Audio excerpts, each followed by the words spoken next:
Ang nakaraan. Tuluyang nagharap si Liu Zi at ang ating bida, si Yan Mo, ngunit hindi nila alam na isa itong patibong. Ginamit ni Liu Zi ang kanyang kapatid na si Meng Yao upang akitin silang pumunta sa templo. Sa isang iglap, sumugod ang itim na siluetang demonyo ni Liu Zi upang atakihin si Xiao Yu. Kasabay nito, nagsimula ang matinding laban sa pagitan ni Yan Mo at Liu Zi. Ang tunay na pakay ng halimaw ay ang tuluyang kainin si Chinita Girl upang maging pinakamalakas na sugo. Dahil siya ang sistema ni Yan Mo, bawat sakit at paghihirap na nararanasan niya ay direktang nakaapekto sa ating bida. Unti-unting nanghihina si Yan Mo, halos hindi na makagalaw, lalo na nang mapansin niyang tila ibigay na ang kanyang sistema. Samantala, tila may alam si Liu Zi na hindi inaasahan ni Yan Mo, alam ng hangal na halimaw na siya ay isang reborn player. Sa gitna ng laban, iniutos ni Liu Zi na huwag patayin ang Moon Rabbit, dahilan upang magulat si Yan Mo. Sa kabila ng madilim na pangyayari, nagpasalamat si Liu Zi sa pag-aalaga niya sa kanyang kapatid sa loob ng 20 taon. Ngunit sa parehong pagkakataon, isiniwalat ng halimaw ang kanyang hangarin, ang maging pinakamalakas sa lahat. Habang lalong humihigpit ang hawak niya kay Xiao Yu, tila wala nang makapipigil sa kanya. Sa desperasyong iligtas si Xiao Yu, sumugod si Yan Mo, ngunit hindi niya inaasahan ang lakas ng halimaw. Sa isang mabilis at mabagsik na atake, hindi niya ito napaghandaan. Ngunit bago pa tumama ang matinding hampas kay Yan Mo, isang hindi inaasahang pangyayari ang naganap, sinalo ni Liu Zi ang atakeng dapat ay para sa kanya. Sa bawat sandaling lumilipas, lalong humihina ang ating bida. Unti-unting nagkakabasag ang kanyang sistema, at sa huling saglit, nagpaalam si Chinita Girl kay Yan Mo. Habang bumabalot ang matinding liwanag sa kanyang katawan, tumulo ang kanyang mga luha, isang senyales ng kanyang huling hakbang. Self-destruction, isang napakalakas na pagsabog ang yumunig sa buong paligid. At sa huling sandali, tuluyang nawalan ng malay ang ating bida. Matapos ang napakalakas na pagsabog, makikitang lumulutang ang ating bida sa kawalan.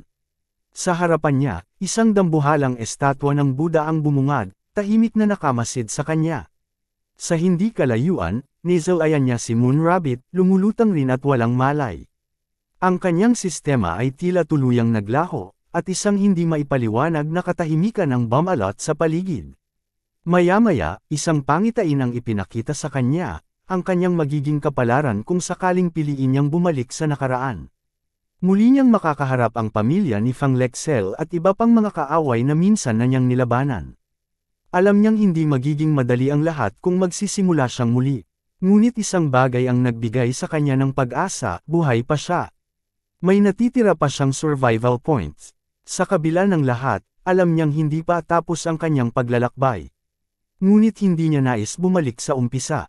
Ayaw niyang iwan ang kanyang mga kaibigan, ang mga taong minamahal niya. Sa kanyang harapan, muling nagsalita ang Buddha. Ibibigay ko sa iyo ang iyong kahilingan, mananatili ka sa parehong panahon. Ngunit may kapalit ito, kailangan mong magsimula muli, mula sa isang bagay na kailangang pagsikapan mong buuin. At bagong paglalakbay, sa kanyang muling paggising, ramdam niya ang matinding kirot sa bawat sulok ng kanyang katawan. Mahapdi ang kanyang balat, puno ng galos at pasa, habang malamig na hangin ang dumampi sa kanyang hubad na katawan. Dahan-dahan niyang iminulat ang kanyang mga mata, tanging kadiliman at bahagyang anino ng mga gusali ang bumungad sa kanya. Unti-unti niyang napagtanto ang kanyang kalagayan, tila wala siyang habas na binugbog at basta na lang itinapon sa isang sulok. Sa paligid, naamoy niya ang luma at bulok na amoy ng basura, at narinig ang mahihinang tunog ng daga na gumagalaw sa tambak ng kalat. Pinilit niyang igalaw ang kanyang mga daliri, marahang bumangon, habang isang malakas na pag-ihip ng hangin ang nagparamdam sa kanya kung gaano siya kaina sa mga sandaling iyon. Isang bagong simula, isang panibagong laban. Ang pagpapatuloy, ramdam ni Yan Mo ang matinding kirot sa kanyang katawan, kasabay ng matinding gutom na unti-unting nagpapahina sa kanya. Nang inig ang kanyang kamay habang pinilit niyang gumalaw. Sa gilid ng kanyang paningin, napansin niya ang isang lumang tinapay na nakatapon sa basurahan. Walang pag-aalinlangan, agad niya itong pinulot. Sa kabila ng dumi at hindi kanais-nais na amoy nito, isinubo niya ang tinapay. Alam niyang hindi ito masarap, ngunit wala siyang ibang pagpipilian. Kailangan niyang makuha kahit kaunting lakas upang makabangon muli. Matapos lunukan ng huling piraso, itinapon niya ang natirang bahagi at mahigpit na hinawakan ang kanyang tiyan. Habang nakayuko sa sakit at panghihina, bigla niyang naalala si Xiao Yu, ang Moon Rabbit. Napasigaw siya, binigkas ang pangalan nito, kasabay ng matinding kaba sa kanyang dibdib. Agad niyang sinubukang alamin kung ilan pa ang natitirang survival points niya. Ngunit sa kanyang pagtataka, walang nangyari. Hindi niya naramdaman ang sistema na dati bahagi na ng kanyang pagkatao. Napangiwi siya sa sakit, at isang matinding kirot ang dumaan sa kanyang ulo, halos mapaluhod siya sa lupa. Napatingin siya sa kanyang mga kamay, nanginginig at puno ng galos. Habang pilit niyang inuunawa ang nangyayari, unti-unting lumabo ang kanyang paningin, at sa kanyang isipan, biglang pumasok ang isang malabong alaala. Sa harapan niya, lumitaw ang imahe ng ilang kalalakihang nakatayo parang mga gangster sa kanyang alaala. Ang kanilang mga tingin ay malamig, puno ng masidhing pagnanasa at kasamaan. Para silang mga halimaw na nag-aabang ng isang mahina at walang kalaban-labang biktima. Nagulat siya, tila nagdulot ito ng matinding pangamba sa kanya. Anong nangyayari? Bulong niya sa sarili. Dumadagandong ang kanyang puso habang unti-unting lamilinaw ang kanyang isipan, at ang posibilidad na nasa bingit siya ng isa pang panganib. Tumingin siyang muli sa kanyang mga kamay at nagtanong sa sarili, anong uri ng bagay ang lumitaw sa kanyang paningin. Sa harap niya, isang kakaibang tagpo ang ipinakita, isang lugar na hindi niya matukoy. Napaisip siya, si Moon Rabbit ba ito? Bulong niya sa sarili, may halong pagtataka. Dahan-daang inangat ang kanyang ulo at tumingala sa liwanag. Sa ilalim nito, ulong siya, nasaan ka na, Moon Rabbit? Ramdam sa kanyang tinig ang pag-aalala. Alam ng ating bida na hindi pa siya patay, ngunit isang tanong ang patuloy na bumabagabag sa kanyang isipan, nasaan siya ngayon? Agad siyang naglakad sa masikip na eskinita, hubad at walang direksyon, hindi alam kung saan patutungo. Hindi ako namatay, buhay pa rin ako sa mundong ito. At ang lahat ng aking alaala ay narito pa rin, saad niya sa sarili habang hirap na iniintindi ang sitwasyon. Ngunit ang lugar na ito, parang hindi ito Jiangcheng. Hindi rin ito ang kusina sa likod kung saan ako dating namuhay. Makalipas ang ilang sandali, nakapasok siya sa isang kusina. Napatingin sa kanya ang mga tagaluto, ngunit tila wala ni Katie Ting na pagkagulat sa kanilang mga mukha. Agad lumapit ang ating bida, at hindi nag-atubiling magsalita si Yan Mo. Dinala ako dito ng mga paa ko, hindi ko alam kung ano ang nangyari. Ngunit sa kabila ng kanyang kaawa-awang anyo, nanatiling walang reaksyon ang mga tao sa kusina. Kaya't nagtanong siya, nakikita niyo akong ganito, payat at mukhang kaawa-awa, hindi ba kayo nagulat? Ngumiti ang lalaking nakasuot ng pangluto at nagsabi, nagulat, dito ay isang paraiso sa ilalim ng lupa. Marami ng katulad mo ang natalo, hanggang sa ang natira na lamang sa kanila ay ang kanilang panloob na damit. Tumugon ang ating bida, kung ganun, maaari ba kayong mag-abala at bigyan ako ng damit na maisusuot? Sa kanyang malumanay na hiling, isang lalaking mayabang at nakaduro ang sumagot mula sa tabi ng chef. Bibigyan ka, sa panaginip mo, ito ang pinakamalaking underground casino sa syudad. Dito, kailangang isugal mo ang iyong buhay, manalo ka, o mawawalan ka ng lahat, kahit isang piraso ng damit. Nagulat ang ating bida sa sinabi ng lalaki. Napagtanto niya na ang dalawa ay hindi tunay na mga chef, bagkus, sila ay nagbabayad ng kanilang utang at ibinenta ang sarili upang magtrabaho sa kasino. Habang nakaturo ang ating bida, may bahagyang pag-aalinlangan sa kanyang mukha, nagsalita ang lalaking nakasuot ng damit ng chef. Ano naman sayo? Tanong nito, may bahid ng pagkayamot sa kanyang boses. Makikita ang kulay ng mga mata ng ating bida habang pinagmamasdan ang kanyang mga kamay. Biglang nagbago ang tingin ng ating bida. Para bang sumilip sa kanyang isipan ang isang alaala mula sa underground na kasino. Napaisip siya, tama ba ito? May kung anong bumabagabag sa kanyang dibdib. Napansin ng lalaki ang biglang pagbabago sa ekspresyon ni Yan Mo at nagtanong, bakit parang nagpapanik ka? Lumingon si Yan Mo sa kanyang likuran, tila may hinahanap. Naguluhan ang dalawang lalaki sa kanyang naging reaksyon, pero sinundan lamang siya ng tingin habang siya'y biglang tumakbo palayo. Nagbuntong hininga ang isa sa kanila at marahang nagsabi, ang taong lulong sa sugal, sa huli, talagang wala nang matatakbuhan. Muling tumingin ang lalaki sa kanyang kasama at may mapait na ngiting sumilay sa kanyang labi. Ikaw din naman, ganyan ka dati, Anya. Galit na sinagot ng nakasuot ng chef hat, tumahimik ka. Sa dulo ng kanyang tinakbuhan, may napansin ang ating bida, isang kurtina. Agad niya itong hinawi, hindi alintana ang maaaring naghihintay sa kabila nito. Pagkahawi ng kurtina, tumambad sa ating bida ang napakaraming tao sa paligid, lahat ay abala sa pagsusugal. Ang ingay ng mga nag-uusap at naghihiyawan ay umaalingaw-ngaw sa buong silid. Biglang sumigaw ang isang lalaki. Bakit kayo nagpapanik? Pakilagay na ang inyong mga pusta. Hindi pa ba kayo nakakakita ng babae dati? Sa gitna ng kaguluhan, agad na napansin ng ating bida si Moon Rabbit. Nanlaki rin ang kanyang mga mata, tila nagulat sa biglaang pagkikita nila. Kapansin-pansin na halos pareho sila ng tingin, parang may isang hindi maipaliwanag na koneksyon sa pagitan nila. Nang makita ito ng ating bida, may biglang sumagi sa kanyang isipan. Ngayon nakita ko na, ang aking eabab, mahina niyang bulong sa sarili. Isang tanong ang bumuo sa kanyang isipan, naghahati ba sila ng paningin? Dagdag pa niya sa kanyang isip, mukhang parehas kaming bumagsak sa lugar na ito. Huwag kang mag-alala, Moon Rabbit, hindi kita hahayaang magdusa. Samantala, makikita si Xiao Yu na nakayuko, nangingilid ang kanyang mga luha, tila ba nalulunod sa takot at kawalan ng pag-asa. Sa gitna ng tensyon, muling sumigaw ang isang lalaki. Siya pala ang host ng kasino. Gusto niyo siya, Anya, habang nakangisi. Kung ganun, simulan na natin ang laro. Agad namang naghiyawan ang mga tao nang marinig ang sigaw ng host. Simulan na. Sigaw ng ilan, kasabay ng malalakas na tawanan at sigawan ng kasab-ikan. Halina't gawin na natin ito. Dagdag pa ng iba, puno ng sigla at pananabik. Samantala, malalim na nag-isip ang ating bida. Sinusuri niya sa kanyang isipan ang mga patakaran at pamantayan ng isang underground casino. Alam niyang hindi ito isang pangkaraniwang laro. Dito, ang bawat pusta ay may kapalit, at ang pagkatalo ay maaaring mga hulugan ng higit pa. Sa simpleng pagkakautang, mabilis na binalasa ng lalaki ang mga baraha habang nakapikit, na parabang sanay na sanay sa ginagawa. Simple lang ang mga patakaran, Anya. Ito ay paghahambing lamang ng halaga ng baraha. Kasunod nito, ipinaliwanag niya ang mga alituntunin. Isang deck ng baraha, 54 na piraso. Hinalo ko na ang mga ito. Random kong ipapamahagi ang tig-10 baraha sa bawat kalahok. I-rank natin ito base sa suit at halaga.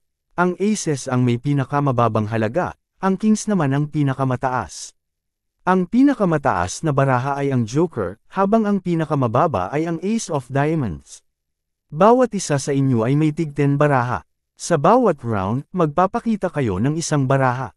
Ang may mas mataas na baraha ang mananalo sa round. Ang unang makapanalo ng 5 rounds ang siyang mananalo ng premyo, ang babaeng nakasuot ng bunny outfit. Pagkatapos ipaliwanag ang mga patakaran, lumingon siya sa paligid at malakas na nagtanong. Sino ang gustong maglaro? Itaas ang kamay. Nagkatinginan ang dalawang lalaking nasa gilid. Napakadali lang nitong laruin, saad ng isa, may halong kumpiyansa sa boses. Pero paniguradong purong swertehan lang ito. Sagot naman ng isa, bahagyang nag-aalinlangan. Hindi ako sigurado kung mapapanalunan ko talaga ang bunny girl na iyon. Biglang may sumigaw mula sa likuran. Ako, lumingon ang lahat, at tumambad ang ating bida, si Yan mo. Napangiti naman ang host ng laro at may bahagyang pang-uuyam sa kanyang tinig ng tanungin. Sa sitwasyon mo ngayon, ano ang kaya mong itaya? Walang pag-aalinlangan, agad na sumagot si Yan mo. Ang sarili ko. Itataya ko ang aking buhay. Nagkatinginan sina Xiao Yu at Yan mo, kapwa may bahagyang ngiti sa kanilang mga labi. Sa kanilang mga mata, kitang-kita ang determinasyon, ang matinding hangaring makabalik sa isa't isa.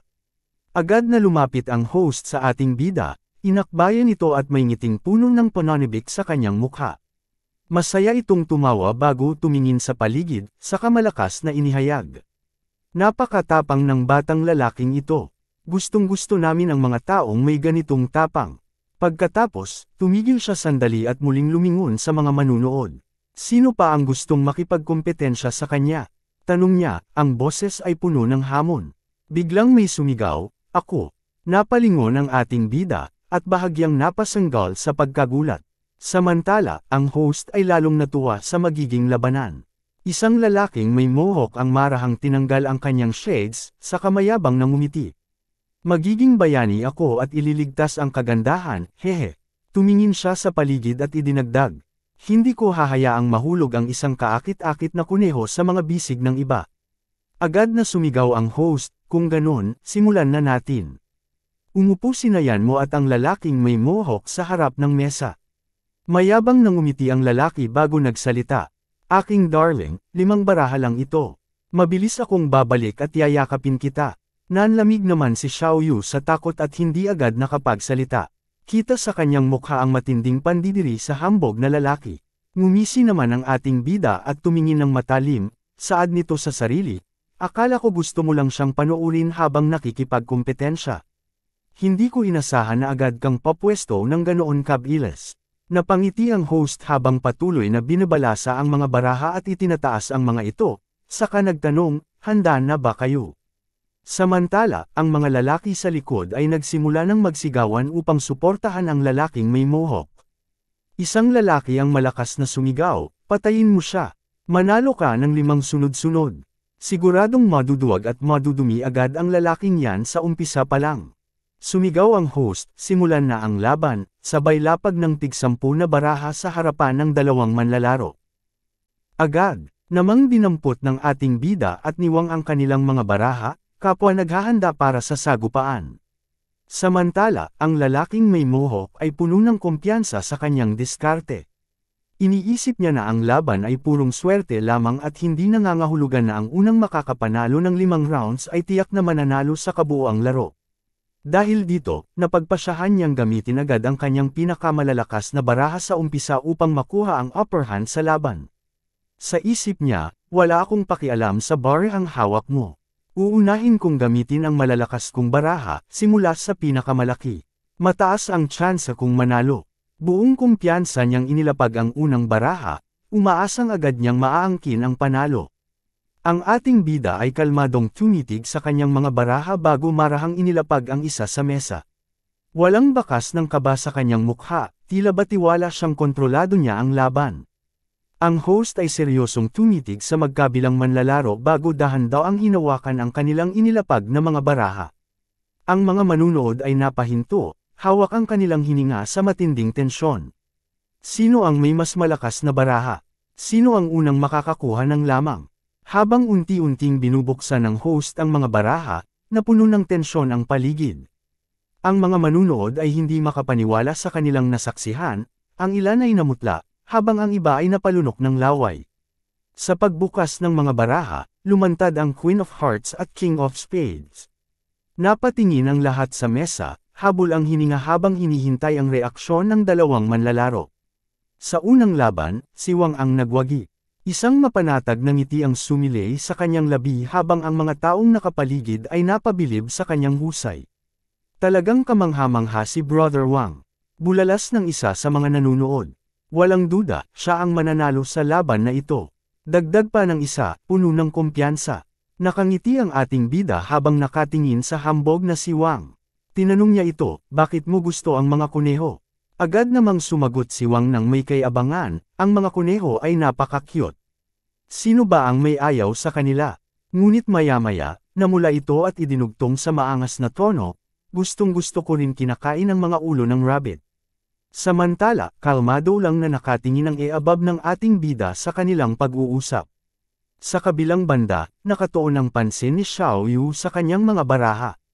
Dahil dito, nagkaroon ang ating bida ng pagkakataong masulyapan ang baraha ng kalaban, isang bagay na hindi nito sinasadya ngunit lubhang kapaki-pakinabang. Napangiti ang ating bida sa sarili at inisip. Itaas mo lang ng kaunti at patuloy na tumingin sa baraha ng kalaban. Tama yan, sa ganitong paraan, makikita ko ang kanyang mga baraha. Ang pagkatalo sa unang round ay makapagbibigay ng tensyon. Idinagdag pa niya sa kanyang isipan. Manalo sa ikalawang round, pagkatapos ay magsimulang matalo mula sa ikatlong round.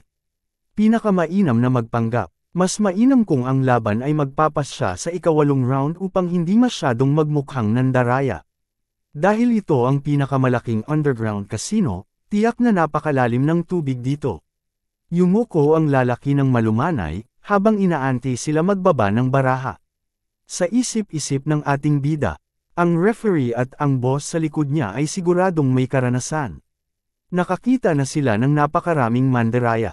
At saka, sino ang makapagsasabi na ang malaking lalaki sa tapat ay hindi rin isang bihasang mandiraya?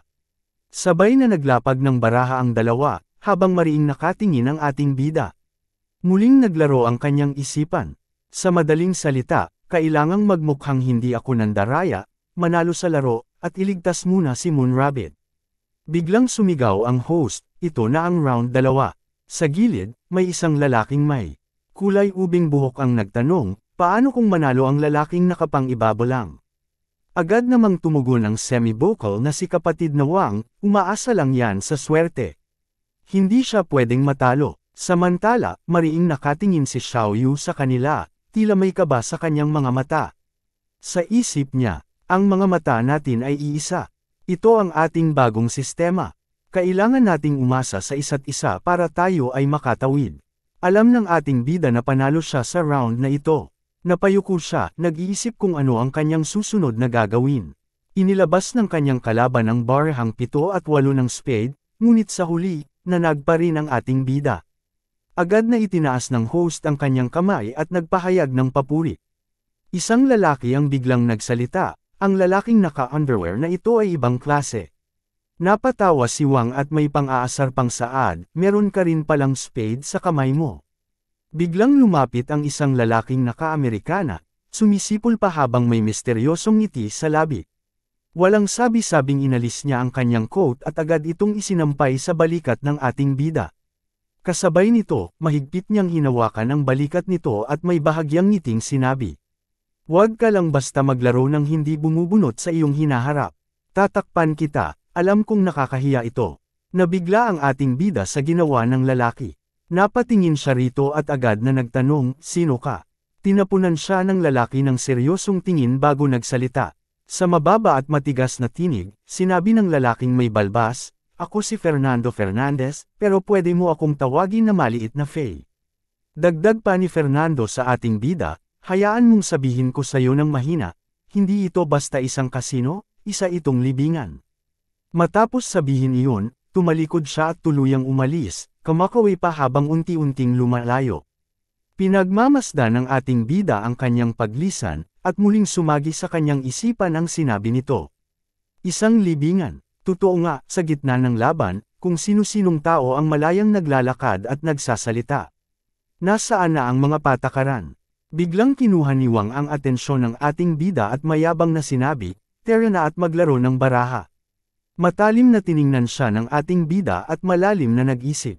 May mga mata ako, at dapat mayroon din si kapatid Wang.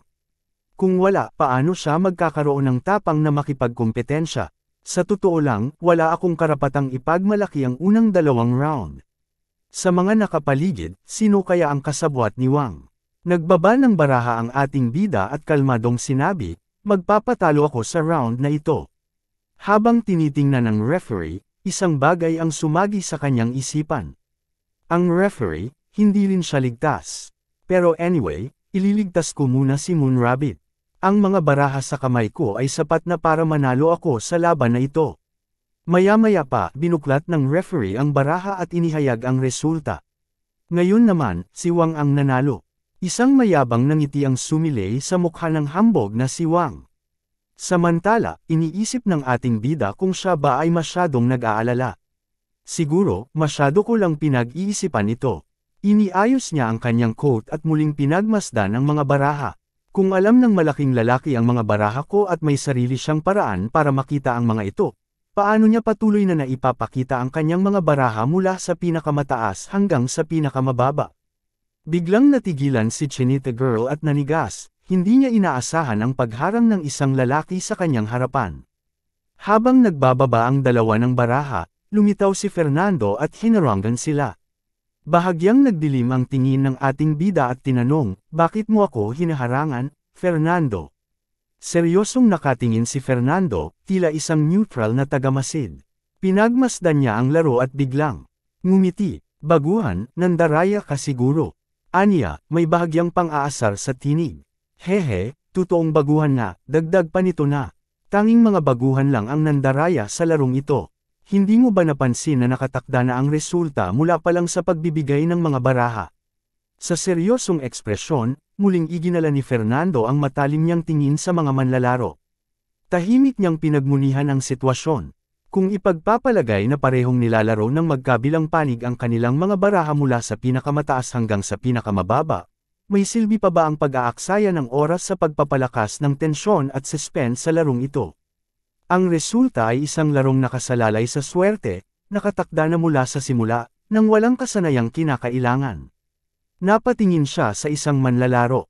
Napansin niya ang paraan ng paghawak nito sa jacket, kahit na malinaw namang wala itong laman. Ano ang iniisip mo? Ano ang itinatago mo? Inangat ng ating bida ang kanyang mga baraha at marahang napangiti. Ngayon, kaya ko nang manalo. Sa inaasta ko ngayon, hindi ako mukhang nandaraya. Sunod-sunod ang palitan ng panalo at pagkatalo sa pagitan nila ng hambog na si Wang. Ang tensyon ay patuloy na tumataas sa bawat laban. Hanggang sa huling labanan, muling nagsalita ang ating bida, may halong pang-uuyam sa kanyang tinig. O baka naman napakakaraniwan na ng pandaraya rito kaya hindi na kailangang itago ito. Nang ibaba niyan mo ang kanyang baraha at ibuklat ito, nanlaki ang mga mata ni Wang. Napanganga ito, habang butil-butil ang pawis sa kanyang noo. Nanginginig ang kanyang tinig nang itanong niya. Paano ito naging posible? Sa gitna ng kaguluhan, masayang inihayag ng host ang resulta. Ang nanalo ay ang blue, si Yan Mo. Walang sinayang na sandali ang ating bida. Agad siyang tumungo sa tabi ni Xiao Yu upang kalagan ito mula sa pagkakatali. Sa malambing ngunit matatag na tinig, sinabi niya, "Sa wakas, ligtas na rin kita." Sa kanyang pagkawala, agad niyang niyakap ang ating bida, mahigpit at puno ng emosyon. Sa gitna ng yakap, mahina ngunit malinaw ang boses ng babae nang bigkasan niya ang pangalan ng ating bida. Napangiti ito, "Moon Rabbit, tinawag mo ang pangalan ko." Sumigaw si Wang, galit na galit at handang manakit. Nakakainis. Nandaya siya. Napakasimpleng laro ng swerte, pero sinadya niyang hindi laruin ang kanyang mga baraha ng sunod-sunod. Alam niya siguro ang mga baraha ko. Sa tingin ko, may kakaiba sa kanyang jacket. Hindi natinag ang ating bida.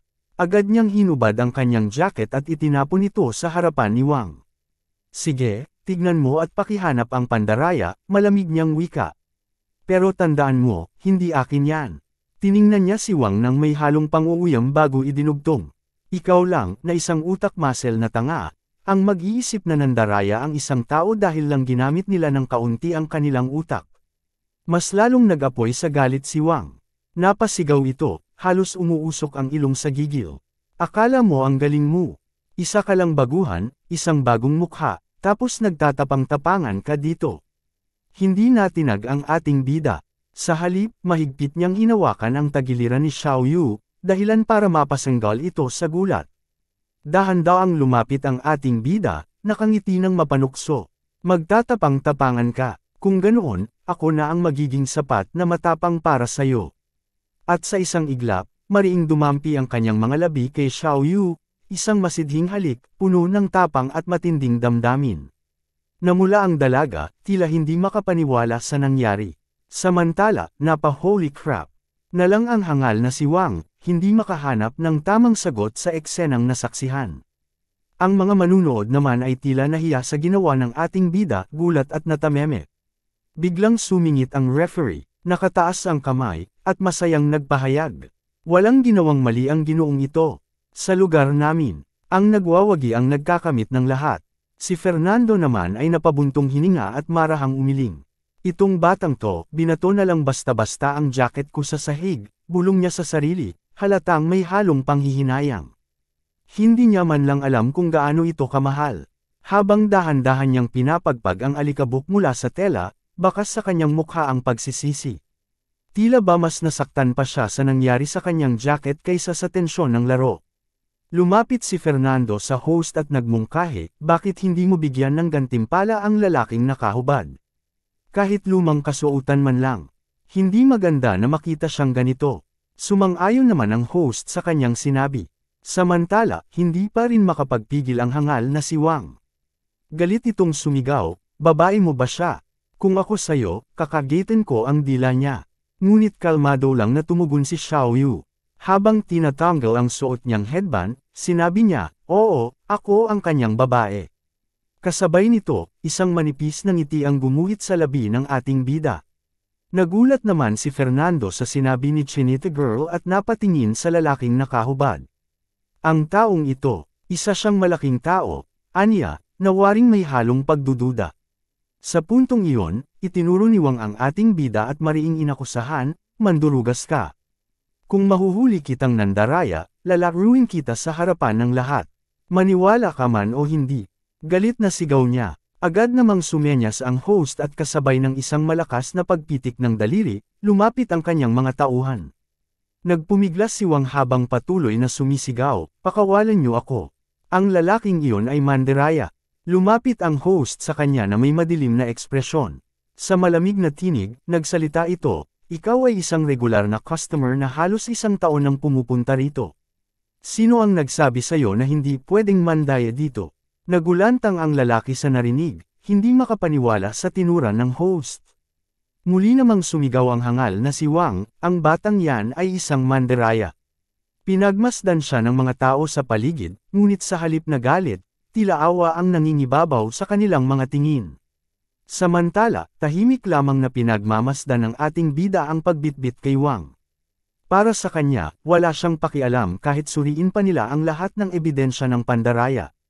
Sa seryosong tinig, muling nagsalita ang host habang isang mapaghinalang tingin ang ipinukul niya sa ating bida. Wala kaming pakialam sa ebidensya. Ang nais naming malaman ay kung paano mo nagagawa ang kakaibang pandarayang ito. Pinagpawisan siyan mo sa narinig, at nanlaki ang kanyang mga mata. Hindi niya inasahan ang sinabi ng host. Samantala, sa ikalawang palapag ng kasino, ilang kalalakihan ang nakaupo at nag-uusap. Isang lalaki ang nagsalita, wala akong mahanap na anumang impormasyon tungkol sa lalaking naka-underwear.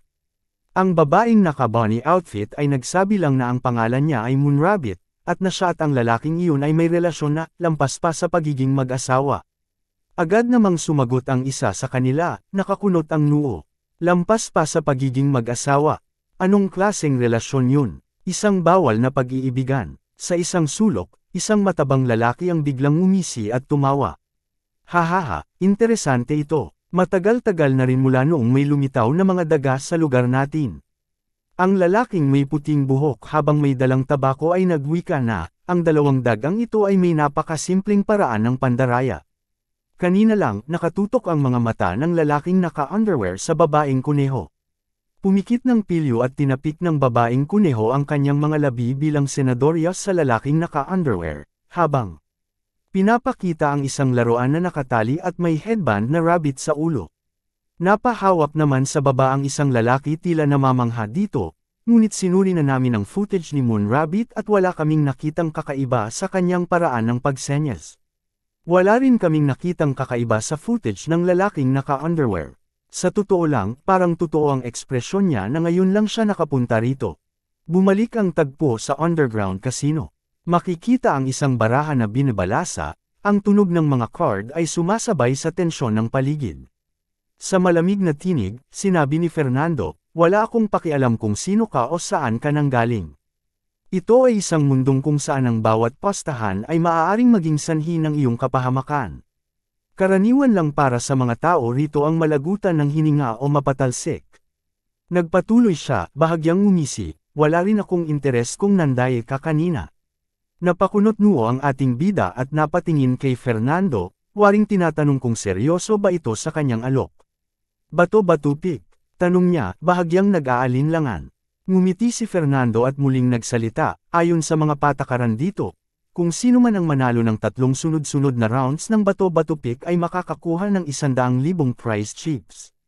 Bahagyang tumigil siya bago nagpatuloy, pero may posibilidad ng tabla sa laro. Kung magtabla tayo ng 5 beses sunod-sunod, maaari tayong parehong kumuha ng tig 50,000 at umalis.